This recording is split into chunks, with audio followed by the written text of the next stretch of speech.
Mary Orvis Marbury calls this fly a brown hackle.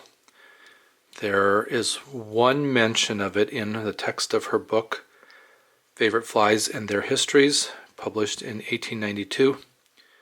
I am tying this fly off of the illustration by her father, Charles Orvis, in her book. It is a dry fly emerger, I think. There is a black tag at the end of the fly in the illustration, so I'm starting with black thread, but after I tie in the body I will be changing to red for the head. So I'm just building up a little bump here on the back. I'm not going to cover that. That is going to just stay as a black tag. The body of this fly is fairly full in the illustration, so to imitate that I'm going to use 3 Peacock herl, which I am going to tie in on the body using a herl rope. So the herl rope, I make a dubbing loop.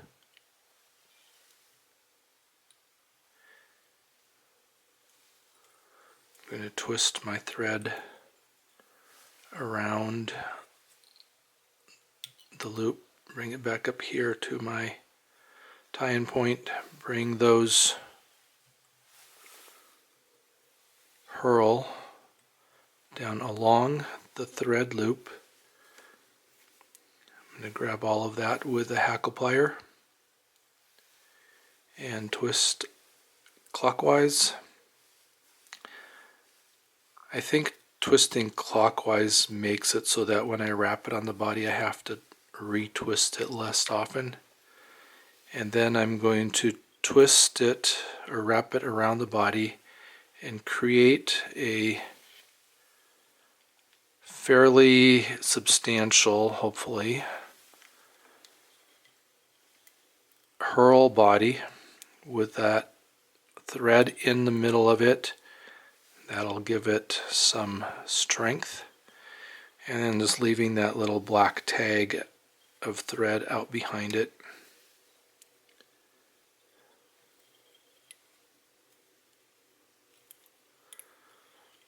Just make sure that I'm leaving plenty of room for my front hackle. This fly is called a brown hackle based on the fact that it does use a brown hackle for the front.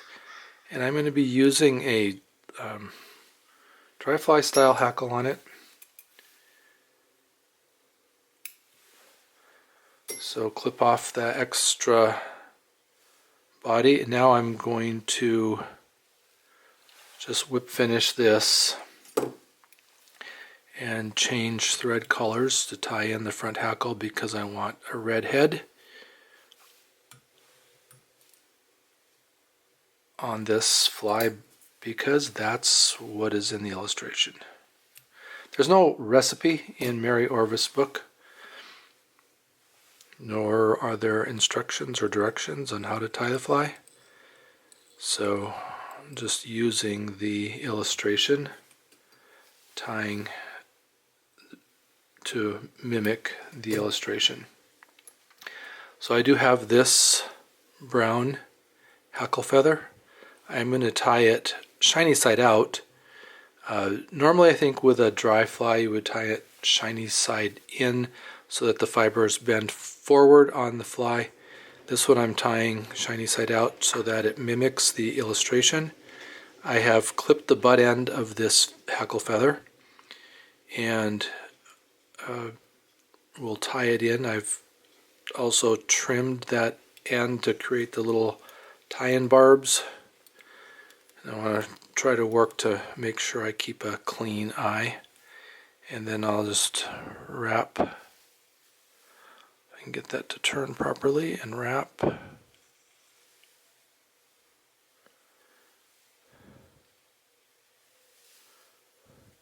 This feather has a pretty substantial quill, which makes it a little bit difficult in the tie-off, which is why I'm wrapping it from the butt end so that I have a finer quill when I work my way up the feather. And in the illustration, it's a fairly substantial hackle.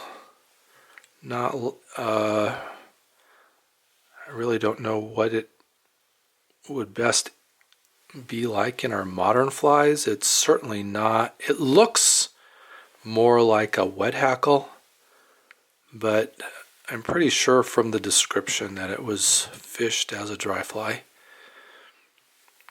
So now I'll try to pull back on all the fibers,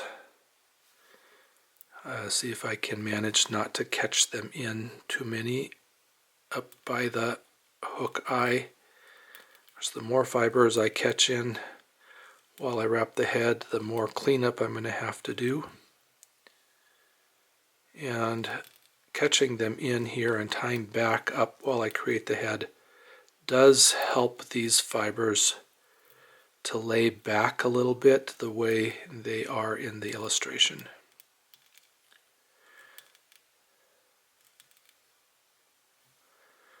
And I think I can just take that and snap it out because I've worked my way up that feather to where that quill is finer and breaks easier. And it looks like I have a fairly clean eye. There's a few fibers in there that maybe I will want to clip out after I finish it.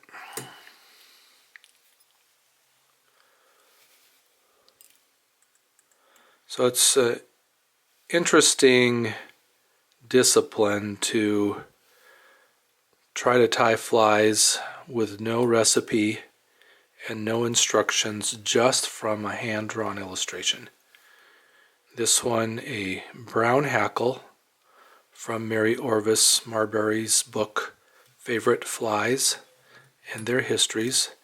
The illustration done by her father, Charles Orvis. And you might recognize the Orvis name from the company which he founded back in the 1800s.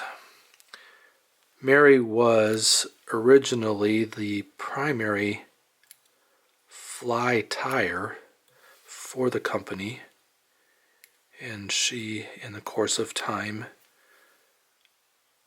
trained others, interestingly, mostly women, to tie flies professionally or commercially for the Orvis company. And I'll just drop a little bit of